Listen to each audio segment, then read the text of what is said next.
पाकिस्तान भारत के खिलाफ ही साजिश नहीं करता, बल्कि अपने ही देशों के लोगों पर भी वो कहर बरपाता है। कहने को बलूचिस्तान पाकिस्तान का हिस्सा है, लेकिन यहां के लोग पाकिस्तान को अपना देश ही नहीं मानते। बलूचिस्तान के लोग आजादी के लिए तड़प रहे हैं, प्रदर्शन कर रहे हैं। इस बीच पाकिस्तानी सेना पर जनसभा के दौरान बलूच नेता मेहरंग बलूच को मारने की कोशिश करने का आरोप लगा है।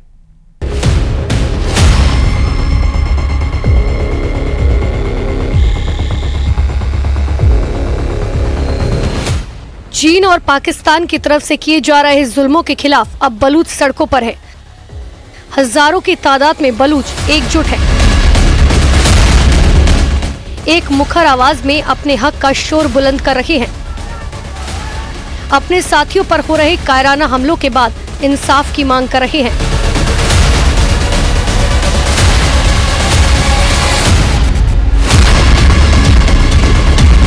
बलूचिस्तान के बाशिंदे इस वक्त पाकिस्तान की सरकार के खिलाफ है। इनका आरोप है कि पाकिस्तान और चीन बलूचिस्तान के संसाधनों को लूट रहे हैं और इसीलिए पिछले दिनों से वो प्रदर्शन कर रहे हैं।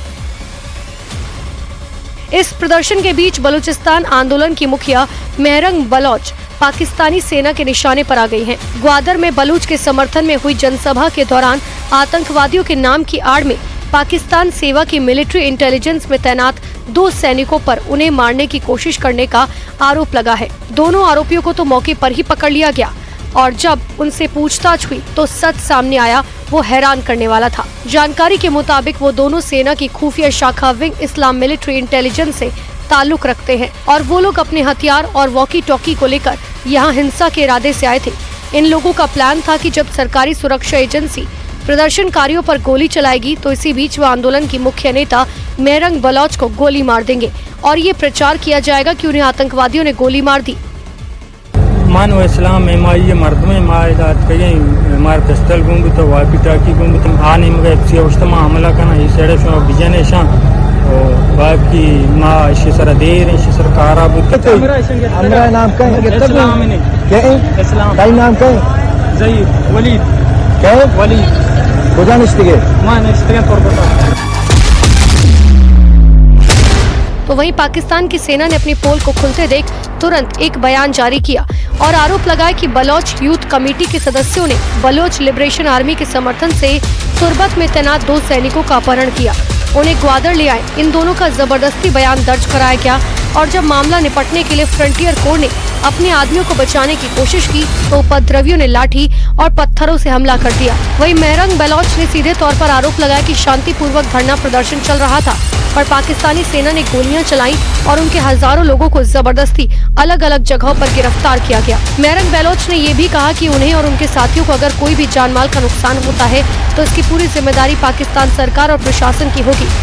बलूच यकजहती कमेटी के कारकुनान और किसी को भी जो भी नुकसान पहुंचाए उसकी जिम्मेदारी स्टेट ऑफ पाकिस्तान की है, गवर्नमेंट ऑफ बलूचिस्तान की है, जिसके ऑर्डर्स पर पीसफुल मुजाहिरीन पर तशद्दुद किया गया। पीसफुल मुजाहिरीन आज भी जिनकी लाशें जीडीए हॉस्पिटल और मुख्तलिफ अस्पतालों में पड़ी हुई है, जिन लाशों को देखने के लिए भी हमें इजाजत नहीं दी जा रही है और कल को मुझ समेत यहाँ पर किसी को भी कोई जानी नुकसान पहुंचता है उसकी जिम्मेदारी स्टेट ऑफ पाकिस्तान और उसकी एजेंसीज की होगी।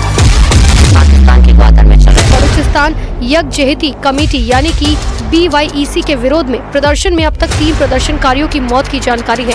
कई लोगों के जख्मी होने का दावा किया जा रहा है। तो ये पाकिस्तानी सेना के मुताबिक इस प्रदर्शन में एक सिपाही शब्बीर बलोच की मौत हुई। इसके अलावा एक अधिकारी के साथ साथ 16 सैनिक गंभीर रूप से जख्मी हैं। फिलहाल बलूचिस्तान और उसके आसपास के इलाके इस वक्त हिंसा और आग में झुलस रहे हैं। शहरों में कर्फ्यू लगा है और बलूच लोग अपने हक की मांग कर रहे हैं। उधर हिमाचल के कुल्लू में बादल फटने की वजह से अचानक ही बाढ़ आ गई। कुल्लू में मणिकर्ण घाटी की पहाड़ी पर बादल फटा है, ऐसी जानकारी सामने निकल कर आई है। बताया जा रहा है कि कुल्लू में पानी के बहाव में 3 दुकानें जो थी वो बह गई हैं। तो प्रकृति का कहर जो है यहाँ पर हिमाचल के कुल्लू में देखने को मिला है, जहां पर बताया जा रहा है कि बादल फटा है, यानी कि जितने mm बारिश वहां पर होनी चाहिए, जितना अनुमान जो है वो लगाया जाता है, उससे जब 4 गुना ज्यादा बारिश हो जाती है तो उसे बादल फटना कहते हैं। और यही वजह है कि वहां पर भारी बारिश की वजह से तूफान आ गया, बाढ़ जैसे हालात उत्पन्न हो चुके हैं, कई दुकानें बह गई हैं पानी में। ऐसी जानकारी सामने निकल कर आ पा रही है। कुल्लू में बादल फटने की वजह से एक बार फिर से जो वहां के लोग हैं वो परेशान हैं। यहाँ रुकेंगे ब्रेक के लिए, ब्रेक के उस पर आपको दिखाएंगे